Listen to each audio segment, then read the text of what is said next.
Are Gulf Coast rental numbers really slowing down or stabilizing? Hey friends, it's Kristy with the Kristy Bushaw team here along the Alabama and Florida Gulf Coast. Today's Wisdom Wednesday topic is one I've been getting constantly. I've been getting this asked from buyers and investors lately. Are short-term rentals on the Gulf Coast slowing down, or are they just stabilizing? Well, we're going to talk about specifics about Gulf Shores, Orange Beach, and Perdido Key. And I'll give you my honest take on what I'm seeing in our market. Not the headlines, not the national drama, but what's actually happening here on the coast where I live. First, we need to define what slowing down really means, because it's different to different people. Well, if you bought or were looking at rentals during the peak years when everyone was working from home and desperate to be at the beach, your brain might be more anchored to those numbers. Bookings just flew off the shelf. People booked way in advance and nightly rates shot up. Compared to that, yes, things feel slow. But compared to the pre-pandemic normal for Gulf Shores, Orange Beach, and Perdido Key, what we're seeing now looks a lot more like we're back to what used to be normal occupancy, with a little more competition and more educated guests. So is it really slowing? From the peak frenzy, yes. From a long-term Gulf Coast perspective, I'd call it stabilizing with a shift towards quality and value. Now let's zoom in on what's really happening in our local short-term rental market. Occupancy isn't falling off the cliff. We are still seeing families who drive in from all the surrounding states and repeat guests who have been coming here for years and years, and people choosing Gulf Shores, Orange Beach, and Perdido Key because we feel a little quieter and more family friendly than some of those other big Florida markets.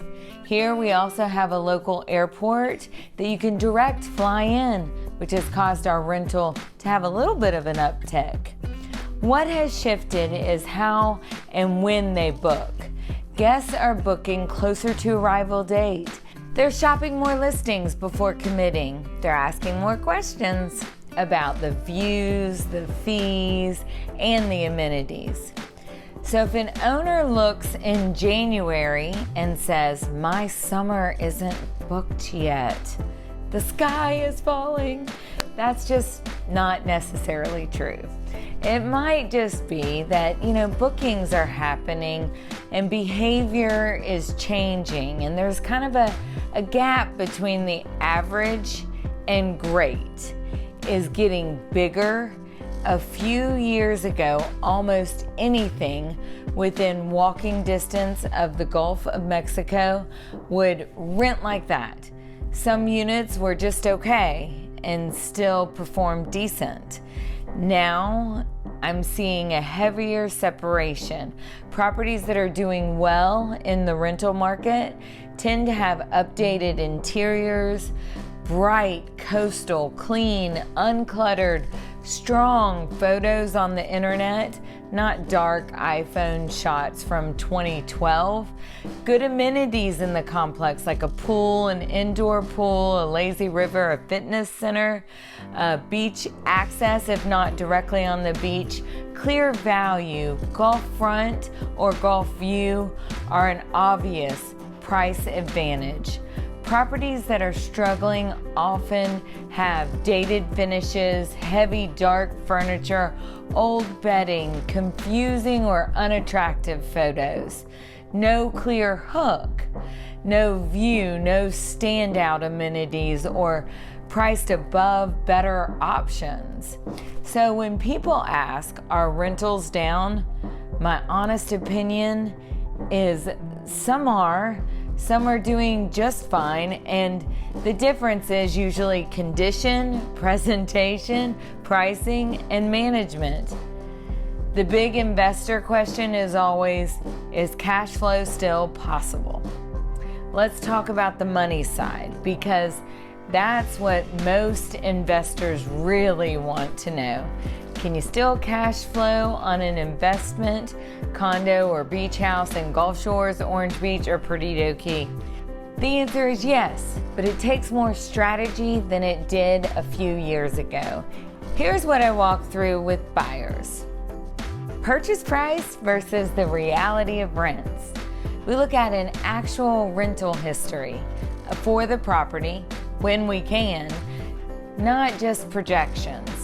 We do our best to compare the rents to your down payment, your interest rate, and your expenses, not someone else's numbers from 2021. There are expenses people forget about: insurance and flood and HOA, special assessments, utilities, internet, streaming, management fees, cleaning, repairs. Salt air is no joke.